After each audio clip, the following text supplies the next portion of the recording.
Et si une hackeuse des années 80 avait réussi l'impossible, infiltrer la CIA?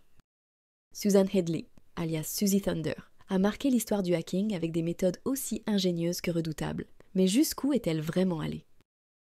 Susan Headley, c'est avant tout une figure incontournable du social engineering. Mais c'est quoi? En gros, elle manipulait les gens pour obtenir des informations sensibles. Plutôt que de coder pendant des heures, elle décrochait son téléphone, se faisait passer pour quelqu'un d'autre et obtenait les accès qu'elle voulait. Et ça marchait. Dans les années 80, avec son groupe de hackers, elle a ciblé des entreprises, mais aussi des agences gouvernementales. Susan opérait principalement à Los Angeles, une ville en pleine effervescence technologique et culturelle. Entourée d'autres hackers et freakers, ces pirates téléphoniques, elle a perfectionné ses techniques dans un univers où tout était encore à inventer. Les garages, les cabines téléphoniques et même des cafés servaient de terrain de jeu pour ses exploits. Avec son groupe, elle se retrouvait dans des lieux clandestins, où chacun partageait des astuces et des découvertes pour repousser les limites des systèmes de l'époque.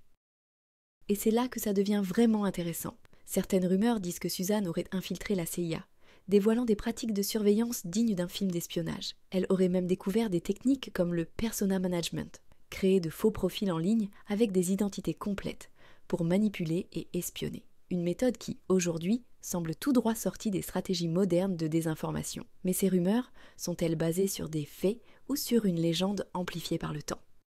Mais ce n'est pas tout. Susan aurait mis en lumière d'autres pratiques fascinantes. Par exemple, des attaques sur la supply chain. Ces attaques ciblent les partenaires ou fournisseurs d'une entreprise pour atteindre leur système. C'est un peu comme entrer dans une maison bien protégée, en passant par la fenêtre du voisin.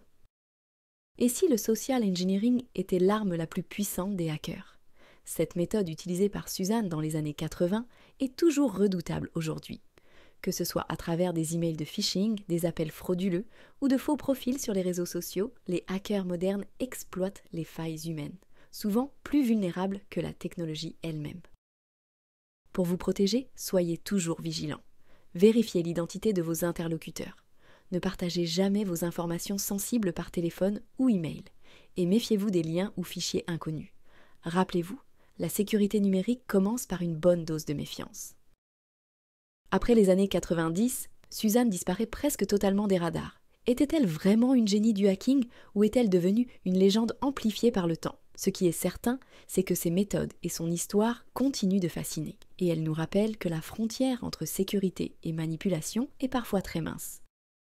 Susan Headley, alias Suzy Thunder, a marqué son époque en exploitant les vulnérabilités d'un monde en plein changement. Mais son parcours reste entouré de mystères. A-t-elle vraiment piraté la CIA ou son histoire est-elle entourée de mythes? À vous d'en juger.